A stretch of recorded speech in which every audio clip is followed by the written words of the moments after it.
యేసు కొరకు నీ హృదయ మార్పింపవా. ఈనాడు నీవు ప్రభు యేసు కొరకు నీ హృదయ మార్పింపవా.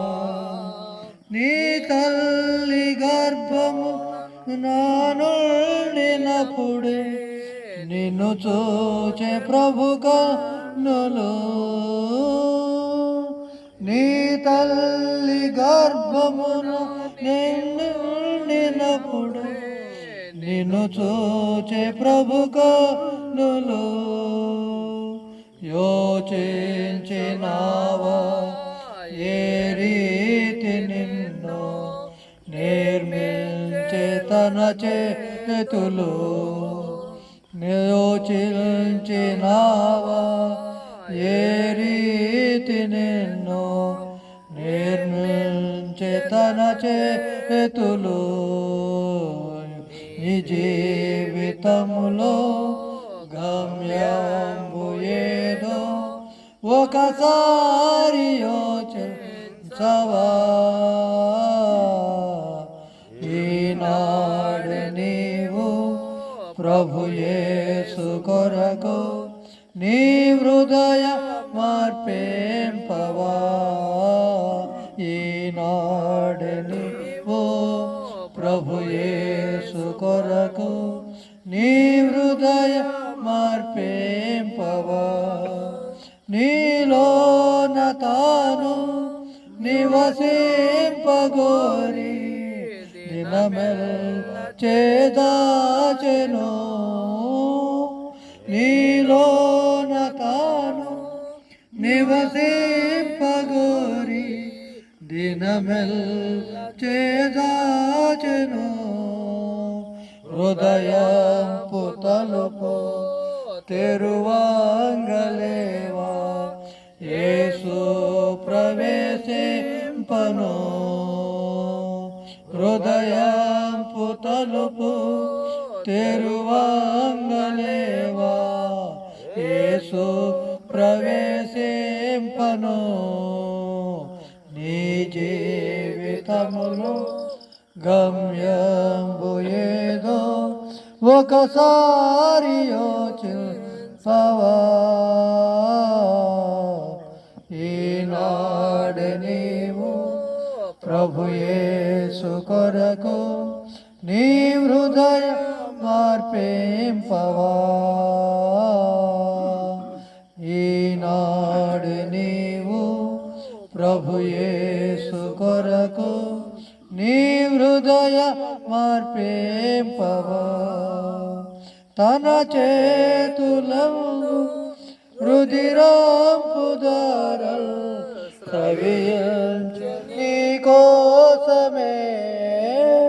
తన చేతులను రుధిరంపు ధారలు స్రవించు నీ కోసమే. భరించే శిక్ష నీ కోసమేగా ఒకసారి గమనించవా. భరించే శిక్ష నీ కోసమేగా ఒకసారి గమనించవా. నీ జీవితములో గమ్యంబు నీ హృదయ మార్పింపవా. ఈనాడు నీవు ప్రభు యేసు కొరకు నీ హృదయ మార్పింపవా. ఈ చోట నుండి ప్రభు యేసు లేక పోబోకుమో సోదరా. ఈ చోట నుండి ప్రభు యేసు లేక పోబోకుమో సోదరి. నీ జీవితంలో గమ్యంబు ఏదో ఒకసారి యోచించవా. ఈనాడు నీవు ప్రభు యేసు కొరకు నీ హృదయ మార్పింపవా. ఈనాడు నీవు ప్రభు యేసు కొరకు నీ హృదయ మార్పింపవా.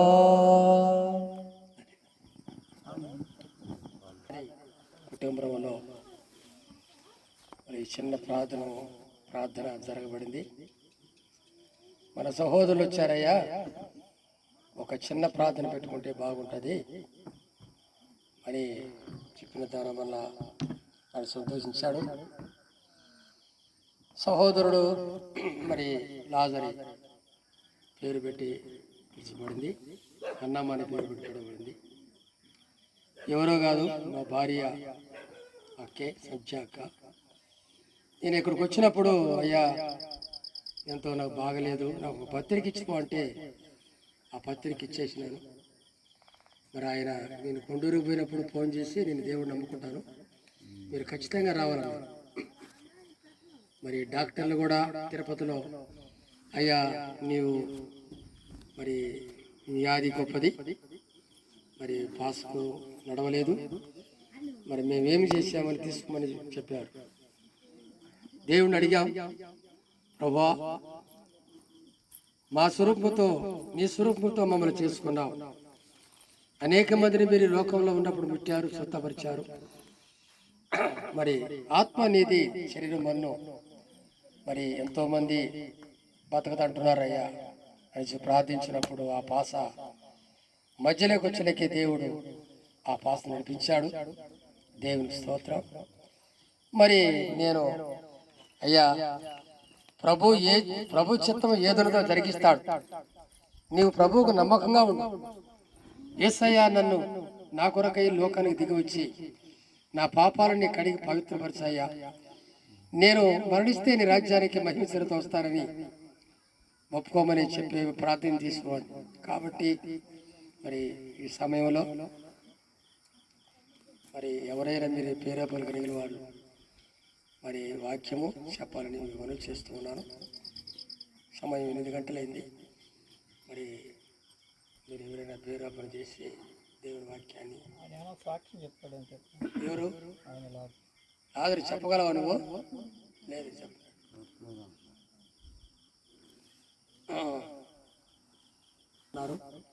ఆయనకు కోయట్లో 3 కొడుకులు ఉన్నారు. దేవుడే బాగు చేస్తాడని వారికి నమ్మిక ఉంది. అయినా వారు ప్రభు దగ్గరికి రావాలని మేము కూడా ఎంతో ఆశిస్తున్నాం. 3 కోడళ్ళు. ఆయన సంతోషం చాలా ఉన్నది.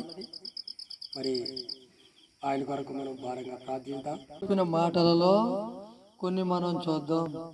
యోహాను సువార్త 5వ అధ్యాయము మరి 24 నుండి చదువుతాను. నా మాట విని నన్ను పంపిన వాని యందు విశ్వాసం ఉంచువాడు నిత్య జీవము గలవాడు. వాడు తీర్పులోనికి రాక మరణములో నుండి జీవములోనికి దాటి ఉన్నాడని మీతో నిశ్చయముగా చెప్పుచున్నాను. ఆ తరువాత చూడండి 28వ వచనం చూడండి. దీనికి ఆశ్చర్యపడకుడి, ఒక కాలము వచ్చుచున్నది, ఆ కాలమున సమాధులలోనున్న వారందరూ ఆయన శబ్దము విని మేలు చేసిన వారు జీవ పునరుత్థానమునకును, కీడు చేసిన వారు తీర్పు పునరుత్థానమునకు బయటికి వచ్చారు. సరే, ఇంకొక మాట చూద్దాం. చూడండి 3వ అధ్యాయము 16వ వచనం. 3వ అధ్యాయము యోహాను సువార్త 3వ అధ్యాయం 3వ వచనం. అందుకు యేసు అతనితో, ఒకడు క్రొత్తగా జన్మించితేనే కాని అతడు దేవుని రాజ్యమును చూడలేడని నీతో నిశ్చయముగా చెప్పుచున్నానని. అందుకు నికోదేము, ముసలివాడైన మనుషుడు ఎలాగూ జన్మింపగలడు? 2వ మారు తల్లి గర్భమందు ప్రవేశించి జన్మింపగలడా అని ఆయన నడుగగా, యేసు ఇట్లనెను, ఒకడు నీటి మూలముగాను ఆత్మ మూలముగాను జన్మించితేనే గాని దేవుని రాజ్యములో ప్రవేశింపలేడని నీతో నిశ్చయముగా చెప్పుచున్నాను. ప్రేమగల తండ్రి, పరిశుద్ధుడు దేవ, ఈ రాత్రి కాలములో మీరు ఇచ్చిన వాక్య భాగములను బట్టి మీకు స్తోత్రములు. వాక్యములను మాకు బోధించండి, నీ వాక్యములో మాకు విషదపరచండి. వినగలిగే చెవి, గ్రహించగలిగే హృదయమును మాకు దయచేతండి. మీరే మాకు బోధించండి పరిశుద్ధాత్మ దేవ. మీరే మా యొక్క హృదయములకు కావలసిన ఆత్మీయ బలమును, శక్తిని దయచేయమని, నీ మాటలు బలమైనవి మాకు దయచేయమని నాయన మీరే మహిమ పొందుమని యేసయ్య నామములో అడిగి వేడుకొనుచున్నాము తండ్రి, ఆమేన్. మనం 2 మాటలు చదువుకున్నాం. ఒకటేంటంటే మరణములో నుండి జీవములోనికి దాటుట. మరణములో నుండి జీవములోనికి దాటుట. మరణము ప్రతి మానవునికి సంప్రాప్తమైంది. ఈ లోకములో మానవుడు పుడతాడు, పుట్టిన మనిషి చనిపోక తప్పదు. అసలు మానవ జీవితం అనేది మర్మమైనది, అది చాలా మర్మమైనది. ఆ మానవుడు ఎన్ని సంవత్సరాలు పుట్టిన తర్వాత ఎన్ని నెలలు, ఎన్ని దినాలు జీవిస్తాడో ఎవరికి తెలియదు. అది ఒక మర్మం. ఆ మానవుడు బ్రతికినప్పుడు ఏమేం పనులు చేస్తాడో వాడికి తెలియదు. అది ఒక మర్మం. అంతేకాదు, ఆ మానవుడు ఎప్పుడు చనిపోతాడో. మానవ జీవితము చాలా మర్మమైనది. అంతేకాదు, 10 రోజుల తర్వాత ఆ మనిషి ఎక్కడుంటాడో తెలియదు. మీకు ఎవరికైనా తెలుసా? ఎందుకని? మానవునికి మర్మమైన జీవితాన్ని దేవుడు అనుగ్రహించాడు. అది ఒక మిస్టరీ, అది తెలియదు ఎవరికి. నా జీవితం ఎప్పుడు ముగిసిద్దో, నీ జీవితం ఎప్పుడు ముగిసిద్దో మనకు తెలియదు. కనుకనే ప్రతి మానవుడు దేవునిని తెలుసుకోవాలి. దేవుడు ఎవరు? అసలు దేవుడు, నేను ఇట్లా మా అమ్మ కన్నది, మా నాన్న మా అమ్మలకు నేను పుట్టాను, మరి మా అమ్మ మా నాన్నలు ఎవరు పుట్టారు? వాళ్ళమ్మ నాన్న అని ఇట్లా వెనక్కి తిరిగి వెళితే ఎక్కడికి వెళ్తాం మనం? మొట్టమొదటి ఆదాము దగ్గరికి వెళ్తాం కదా. మొట్టమొదటి ఆదాము కడుపులో పుట్టినటువంటి నరుడు నరహంతకుడు అయ్యాడు. ఎవరయ్యారు? మొట్టమొదటి తల్లి గర్భాన పుట్టినటువంటి మానవుడు అసూయతో నిండుకున్నాడు. తల్లి గర్భాన పుట్టిన మానవుడు అసూయ, పగ, ద్వేషము పెంచుకొని నరహంతకుడు అయ్యాడు. దేవుని మీద తిరుగుబాటు చేశాడు. వాని సంతానమే మనం. అర్థమైందా? వాని సంతానమే మనం. కనుక మనకు మరణము సంప్రాప్తమైంది. ఆదాము ద్వారా మరణము సంప్రాప్తమైంది మనకి.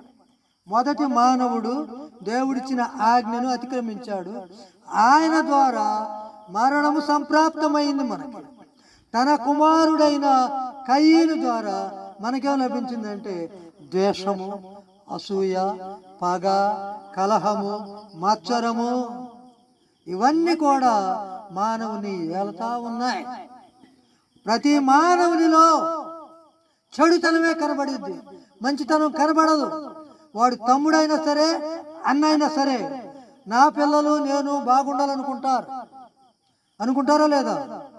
నా తమ్ముడి పిల్లల సంగతి ఏంటి? వాళ్ళే చూసుకుంటారు. మా అన్న పిల్లల సంగతి ఏంటి? వాళ్ళే చూసుకుంటారు అనేటువంటి దినాలలో మనం జీవిస్తూ ఉన్నాం. అంతేకాదు, దేవుడు యేసు ప్రభు చెప్పాడు, నా రాకడకు ముందు అనేకమైనటువంటి తెగుళ్ళు వస్తాయన్నాడు. నా రాకడకు ముందు భూకంపాలు జరుగుతాయన్నాడు. నా రాకడకు ముందు అనేకమైన యుద్ధాలు జరుగుతాయన్నాడు. ఇప్పుడు జరుగుతున్నాయా లేదా? దేవుడు కరోనా అనే తెగులు పంపించాడు. ఆ కరోనా ఎంతమందిని దాచుకుంది తనలో? ఆ కరోనా ఈ ఊరు నుండి ఆ ఊరు వెళ్ళటానికి వీలు లేదు. రైళ్లు నడవలేదు, బస్సులు నడవలేదు, ఆకాశంలో వచ్చే విమానాలు కూడా ఆగిపోయినాయి. ఎంత గొప్ప తెగులది. కరోనా తెగులు ఇదిగో ఏం చేసిందంటే మనందరినీ మిగిల్చి వెళ్ళిపోయినది. డాక్టర్లు చచ్చిపోయారు, యాక్టర్లు చచ్చిపోయారు, ధనవంతులు చచ్చిపోయారు, పేదవారు చచ్చిపోయారు, మనం బ్రతికున్నాం. ఎందుకని? కరోనాకి మనం అంటే ఇష్టం లేదా? కరోనాకి ఇష్టమే, కానీ దేవునికి ఇష్టము. కరోనాలో పడి మనం చచ్చిపోవటం దేవునికి ఇష్టం లేదు. అర్థమైందా? దేవునికి ఇష్టం లేదు. ఎందుకని అని మనం ప్రశ్న వేసుకుంటే, ఈ రోజున మనం అందరం కలిసి దేవుని మాటలు వినాలని దేవుడు నీకు నాకు ఆయుష్ ఇచ్చాడు, ఆరోగ్యాన్ని ఇచ్చాడు. అందుకని మనం ఏం చేయాలంటే రాత్రి దేవుని వైపు చూడాలి. దేవుని వైపు చూసి, ఆ దేవుడు సృష్టికర్త, ఆ సృష్టికర్త అయిన దేవుడు, ఆయన దగ్గర పాపం లేదు, ఆయన పరిశుద్ధుడు. పాపి అయిన మానవుడు ఇదిగో దేవుడి దగ్గరికి వెళ్ళాలంటే వెళ్ళలేడు. అరికాలు మొదలుకొని నడినెత్తి వరకు ఉన్నటువంటి అవయవాలన్నీ కూడా చెడిపోయినాయి. మానవుని యొక్క నోరు బూతులతో చెడిపోయింది. మానవుని యొక్క కళ్ళు అపవిత్రమైన స్థలాలు చూసి చెడిపోయినాయి. మానవుని యొక్క చెవులు అపవిత్రమైన మాటలు విని చెడిపోయినాయి.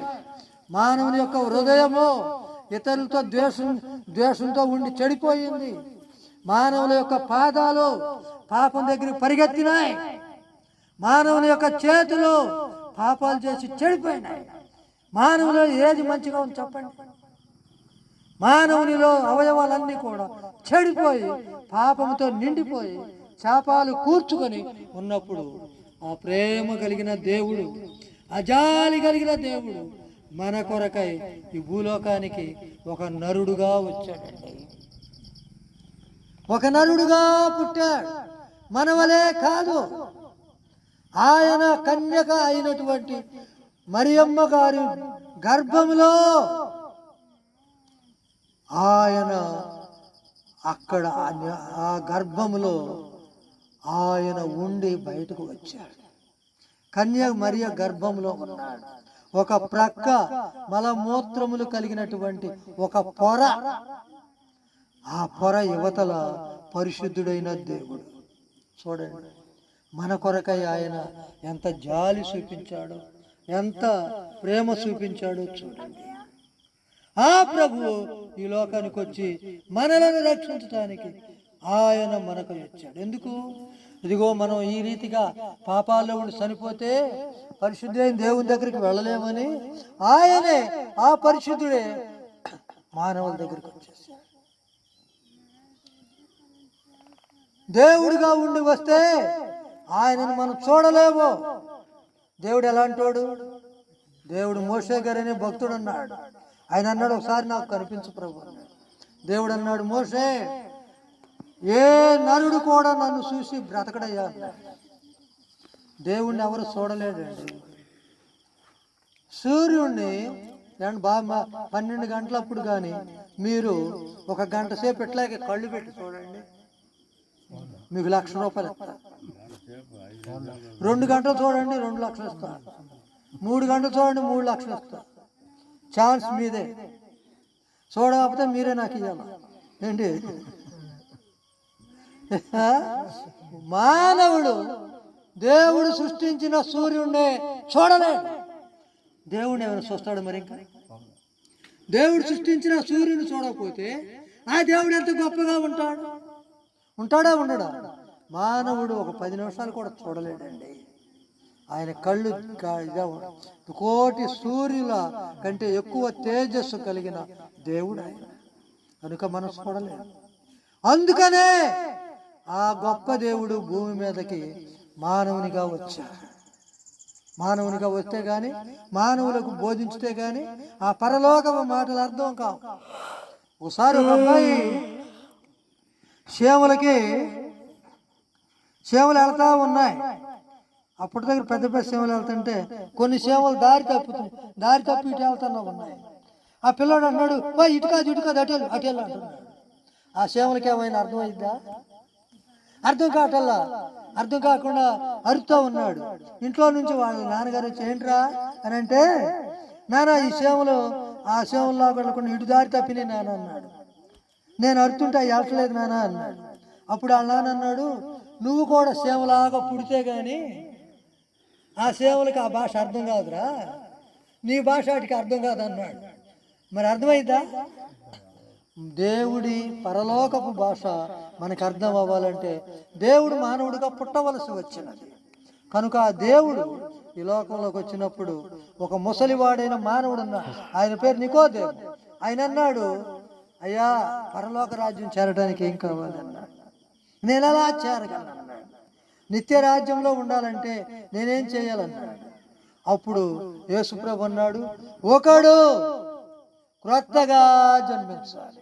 ఎలా జన్మించాలి? క్రొత్తగా జన్మించాలి అని చెప్పి అన్నాడు. ఆ ముసలాయన అన్నాడు, క్రొత్తగా ఎలా జన్మిస్తారయ్యా, నేను ఇప్పుడు ముసలోడిని, నేను ఇప్పుడు మా తల్లి గర్భంలోకి నేను ఎట్లా వెళ్తాను, మరలా తల్లి గర్భంలో నేను ఎలా రావాలి అని అడిగాడు. అది నేను మంచి ప్రశ్నే, మరి అంతే కదా. క్రొత్తగా జన్మించాలి అంటే మనకేం అర్థమయ్యింది? నేను మరలా చిన్నోడిని అవ్వాలి, మా అమ్మ గర్భంలోకి వెళ్ళాలనుకోవాలా లేదా?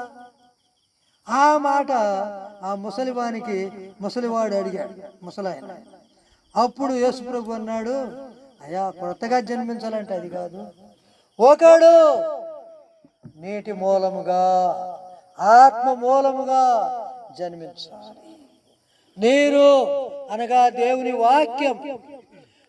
వాక్యము వినినప్పుడు నీ హృదయాన్ని మార్చుకోవాలి. పరిశుద్ధాత్మ ఆత్మ నిన్ను గద్దించినప్పుడు నీ హృదయము మార్చుకోవాలి. ఆత్మదేవుడు ఏం చేస్తాడు?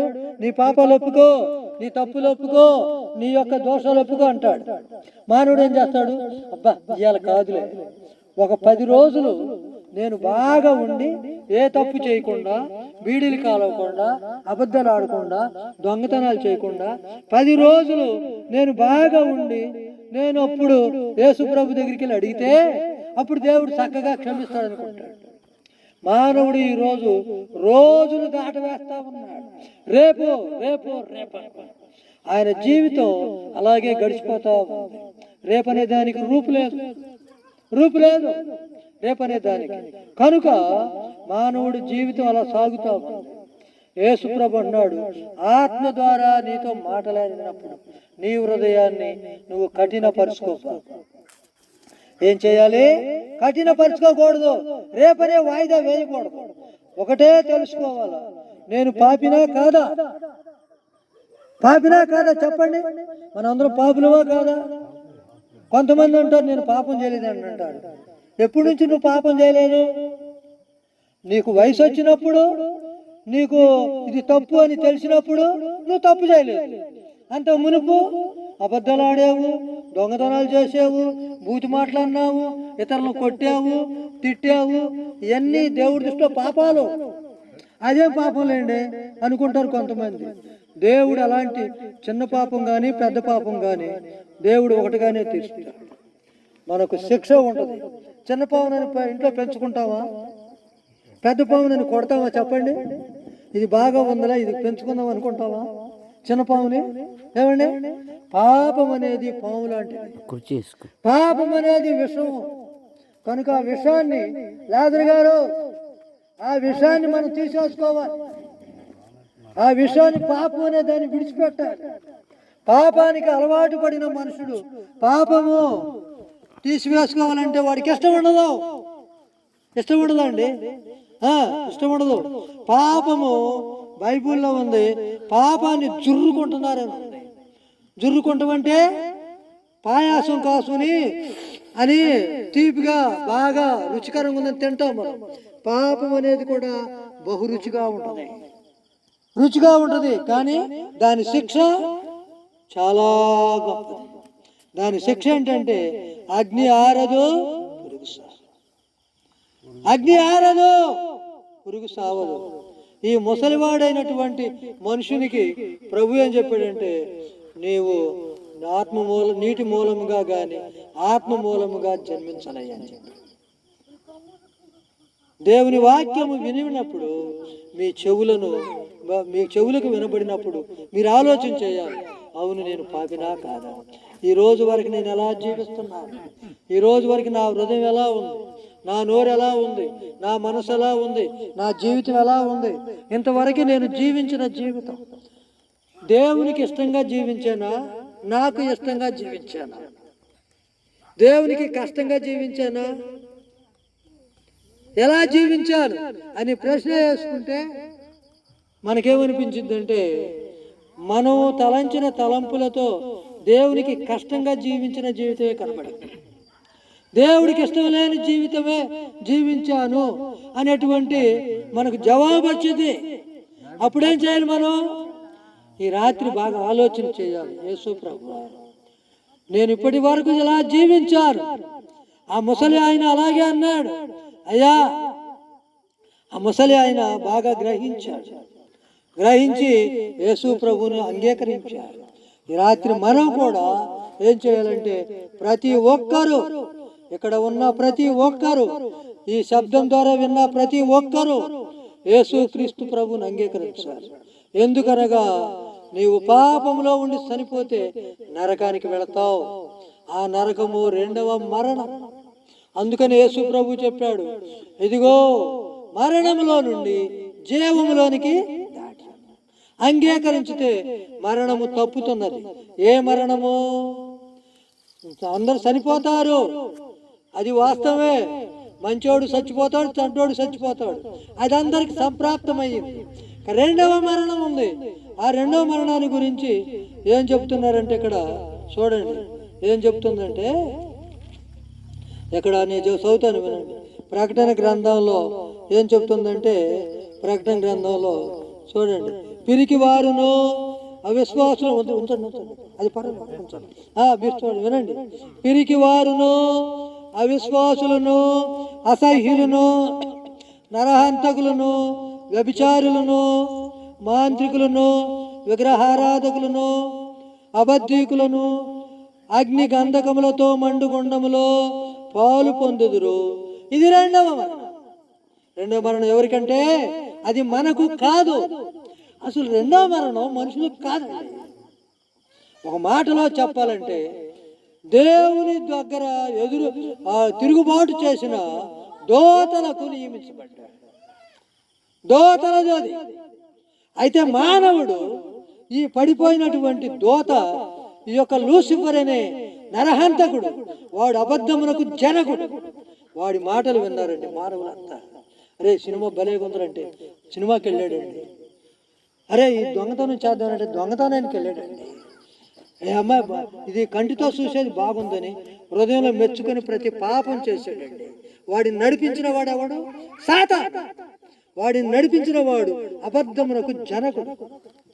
కనుక వాడి మాట విని ఆ రోజు వాడి వైపు వెళ్ళిన వాళ్ళందరూ కూడా నరకానికి పాత్రులు అవుతున్నారండి. కనుకనే ఆ దేవుడు దయగలిగిన దేవుడు ఈ రాత్రి ఇక్కడ చెప్పాలని, మీతో మాట్లాడాలని మమ్ములను తీసుకొచ్చాడు. చూడండి, దేవుని మాట అంగీకరించాలి. హృదయం ఎలాంటిది?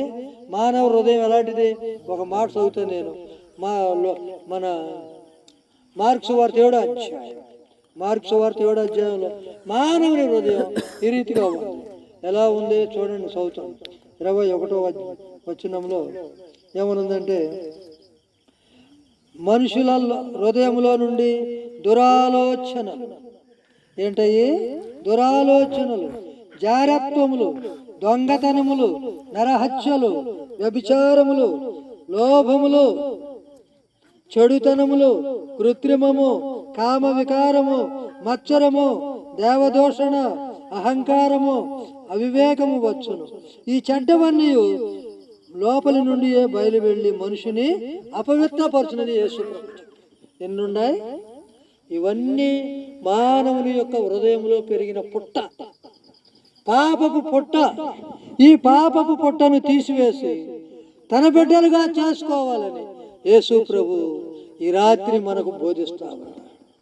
యేసు ప్రభు పాపము చేయలే, పాపం లేకుండా పుట్టాడు, పాపం లేకుండా జీవించాడు. మానవులమైన మనము చేసిన పాపాల కొరకై ఆయన ఏ పాపము చేయని ఆ ప్రభు సిలువలో మనందరి కొరకై, పాపము చేసిన మన కొరకై తన పరిశుద్ధమైన రక్తమును చిందించాడు. మన కొరకై తాను అప్పగించుకున్నాడు. ఆయన పాపము చేయలేదు, ఆయన నోట ఏ కపటమును లేదు. ఆయన మన కొరకై చనిపోయాడు. చనిపోయిన ప్రభువు తిరిగి లేచాడు. తిరిగి లేచిన మానవులు ఎవరు కూడా లేరు. ఆ తిరిగి లేచిన ప్రభువు చెబుతున్నాడు, ఇప్పుడు క్రీస్తు యేసునందున్న వారికి ఏ శిక్షా విధియు, ఏమండి, ఏ శిక్షా విధి లేదు. ఏ శిక్ష? పరలోకములో దేవుడు ఇచ్చే శిక్ష ఏమి లేదు. కానీ ఒకటి గమనించాలి, నీ జీవితంలో నువ్వెన్ని రోజులు బ్రతికావో, ఏమేమి చేశావో దేవుడు నిన్ను లెక్క అడుగుతాడు. యేసుక్రీస్తు ప్రభుని అంగీకరిస్తే ఆ లెక్క అడగడు. యేసుక్రీస్తు నందు ఆ లెక్క కొట్టివేయబడింది. నీవు ఎక్కడెక్కడ తిరిగావో, ఏమేమి చేశావో నువ్వు ప్రభు దగ్గర నిలబడాలి. ఆ ప్రభు నిన్ను లెక్క అడిగినప్పుడు, అయ్యా నువ్వు ఫలానా రోజు ఇదిగో ఈ సమయంలో ఇక్కడ ఉన్నావు, ఈ సమయంలో నువ్వు ఇలా చేశావు అని అన్నప్పుడు మానవుడు తప్పించుకోలేడు. ఎందుకు తప్పించుకోలేడు? నేను అడిగాను అనుకో, నువ్వు చూసావా అంటాడు. దేవుడు నాకు చెప్పలేడు. దేవుడు ఏం చేస్తాడంటే, అక్కడ ఆ తప్పులు, ఆ పాపం చేసేటప్పుడు దేవుడు భూమి అంటది, ఇదిగో నువ్వు ఆ పాపం చేసినప్పుడు నేను నీ కాళ్ళ క్రింద లేనా అంటది భూమి. ఆకాశం అంటది, నువ్వు ఆ పాపం చేసినప్పుడు నీ తల మీద నేను లేను అని భూమి ఆకాశము రెండు సాక్ష్యం చెప్పింది. నేను చెప్పను, నువ్వు చెప్పను. మనకు తెలియదు ఆయన ఆ రోజు ఏ పాపం చేశాడు, ఏ అబద్ధం ఆడాడు, ఏ దొంగతనం చేశాడు, ఏ తప్పుడు పని చేశాడు. అది నాకు తెలియదు, మీకు తెలియదు, దేవుడికి తెలుసు. దేవుడు లెక్క అడిగినప్పుడు ప్రతి మానవుడు లెక్క చెప్పాలి. అది గుర్తు తెచ్చుకోవాలి. ఆ శిక్ష బహు భయంకరమైనటువంటి శిక్ష. యోబు గ్రంథంలో ఉంది, చనిపోయే స్థితికి వెళ్ళిన దేవుడు వారిని బాగు చేయని. చూడండి, ఎందుకని? దేవుని తెలుసుకొని దేవునిలో జీవించి దేవుని దగ్గరికి రావాలని లాజరు గారికి స్వస్థతనిచ్చాడు దేవుడు. ఆ మాట యోబు గ్రంథం 24:20 ఉంటుంది. ఆ మాట చాలా బాగుంటుంది. నేను చదువుతాను. ఆ మాట ఒకటి చెప్పి ముగిస్తాను. సహోదరులు ఉన్నారు, చూడండి. యోబు గ్రంథం